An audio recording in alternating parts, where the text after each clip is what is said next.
안녕하세요, 도시탐험대 여러분. 여러분들은 도시를 어떻게 경험하세요? 우리가 도시를 볼 때 랜드마크를 보고 다니는 것도 필요하지만 어쩌면 그보다 더 중요한 것은 도시는 축을 따라서, 길을 따라서 도시를 경험하는 게 현명한 방법일 수 있습니다. 축에는 시간의 축도 있고요, 문화의 축도 있고요, 또 정치의 축도 있고요, 그리고 여러 가지가 복합적으로 얽혀 있는 그런 축도 있을 겁니다. 오늘 저희가 서 있는 여기는 런던의 32개 자치구 중에서 런던시가 되겠습니다. 저희가 서 있는 곳은 세인트폴 성당 앞이고요. 또 다른 중요한 랜드마크인 테이트 모던으로 이동하는데 이 밀레니엄 브리지를 통해서 저희들이 이동하게 될 겁니다. 또 다른 중요한 지역이 있죠. 앙크 지역이 한때는 월가의 명성을 뺏기기 전까지는 전 세계 금융지의 중심지 역할을 했던 곳입니다. 그래서 타워 오브 런던, 타워 브리지, 그리고 최근에 노만 포스트가 설계해서 개발한 모 런던 지역이고요. 런던 시청사가 있습니다.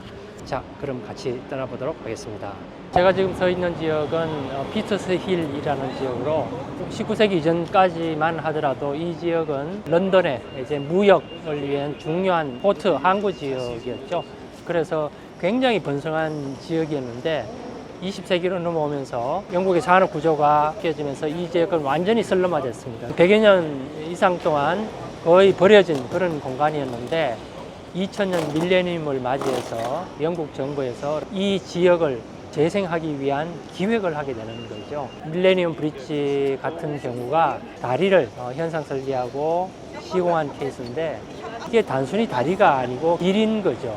그래서 이 다리 위치를 어디 정하느냐가 굉장히 중요하고요. 선이나 이런 공간의 구조, 네트워크를 미리 시뮬레이션 해볼 수 있는 여러 가지 프로그램들이 있습니다. 그래서 이러한 도움을 받아서 어디에 다리를 두는 게 이 지역을 활성화시킬 건지에 대해서 여러 가지 시뮬레이션을 해볼 수가 있죠. 이 피터스힐 지역도 이 밀레니엄 브리지가 만들어지고 난 다음에 엄청나게 바뀐 거죠. 지금 보시다시피 많은 사람이 살아난 거죠. 강북에 잘 사는 지역인 세인트폴을 중심으로 하는 그런 지역, 배후에 있는 화력발전소 두 지역을 상징적으로 통합할 뿐만 아니라 물리적인 길이 만들어짐으로써 이 지역이 엄청나게 다시 활성화되는 효과를 불러온 거죠. 이런 것들이 바로 우리가 도시를 어떻게 만들 건지에 대한 굉장히 중요한 의타점을 주는 거고요. 우리나라의 서울에서도 이러한 성동교와 막구정동을 잇는다, 뭐 이런 여러 가지 이야기들이 있는데 길을 만들 때는 길이 가져다 줄 여러 가지 효과들, 어느 지역이 활성화되고 어느 지역이 오히려 혜택을 보는지 미리 철저하게 객관적으로 검토할 수가 있거든요. 그런 길을 만들어야지만 도시개발의 최대한의 효과를 누릴 수 있을 겁니다.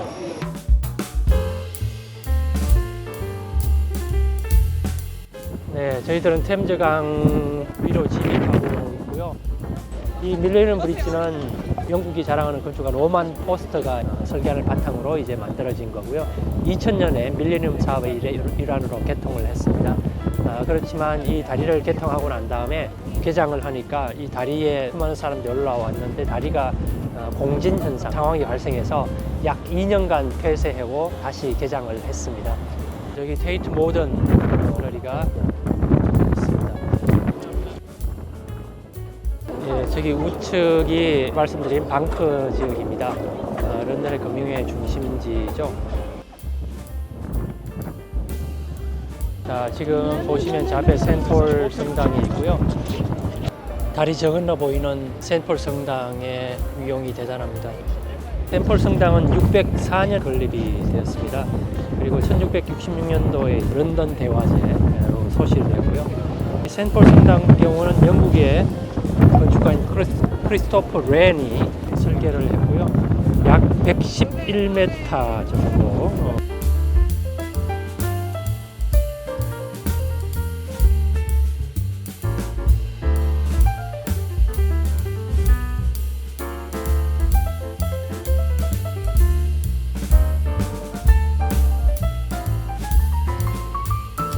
지금 보이는 템즈 강변의 우측이 강북 지역이고 좌측이 강남 지역이었습니다. 그래서 서울과 달리 강북 지역이 이제 부촌이었고 강남 지역은 굉장히 낙후된 그런 지역이었습니다. 순환 두 개의 건물을 랜드마크를 잇는 그런 의미도 있지만 균형 발전 차원에서 그리고 강남과 강북을 연결하는 그런 차원에서도 굉장히 의미가 있는 다리가 되겠습니다. 자, 이제 강을 거의 다 건너왔습니다. 그래서 우리가 일반적으로 기대하는 것은 이 지점에서 건축가가 양측으로 계단을 만들겠죠. 그런데 건축가는 여기서 평범함을 거부하고 있습니다.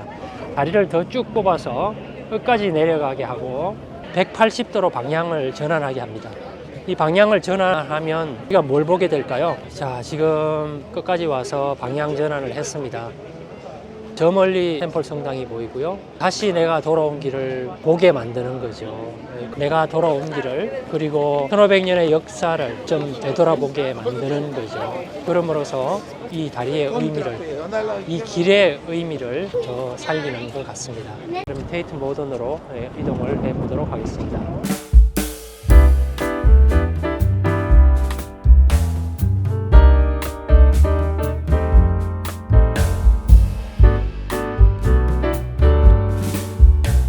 눈앞에 보이는 테이트 모던 같은 경우는 밀레니엄 사업으로 역시 화력발전소를 리모델링해서 갤러리로 재탄생한 이 테이트 모던, 뱅크사이드의 화력발전소이고요. 배터시 화력발전소를 아시는 분은 아마 배터시 화력발전소와 거의 비슷한 느낌의, 특히 재질, 붉은 벽돌을 선 그런 것들이 거의 비슷하게 느껴질 텐데요. 건축가가 같습니다. 그래서 길버트 스코트라는 이제 영국의 건축가가 두 화력발전소를 설계했고요. 배터시 화력발전소는 쇼핑몰로 이제 바뀌었고요. 이 테이트 모던 같은 경우는 갤러리로 바꾼 거죠. 건축가는 헤르초크와 이제 더메로. 지금 보시면 화력발전소의 운영이 그대로 남아 있습니다. 다만 상층부에 보면 글라스를 통해서 수직으로 증축을 한 거죠. 역사성과 그 형태가 가지는 그 상징성을 존중하는 입장에서 이 설계를 제출한 것이 당선된 가장 큰 원인이라고 볼 수 있을 것 같아요. 그래서 이 꿀뚝은 약 거의 99m 정도가 될 거고요. 이 테이트 모던 자체만으로도 약 연간 500만 명 정도의 관광객이 방문한다고 합니다.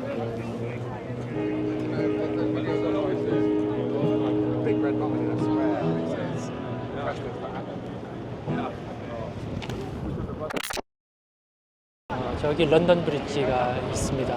런던 브릿지 falling down, falling down. London Bridge is falling down, falling down.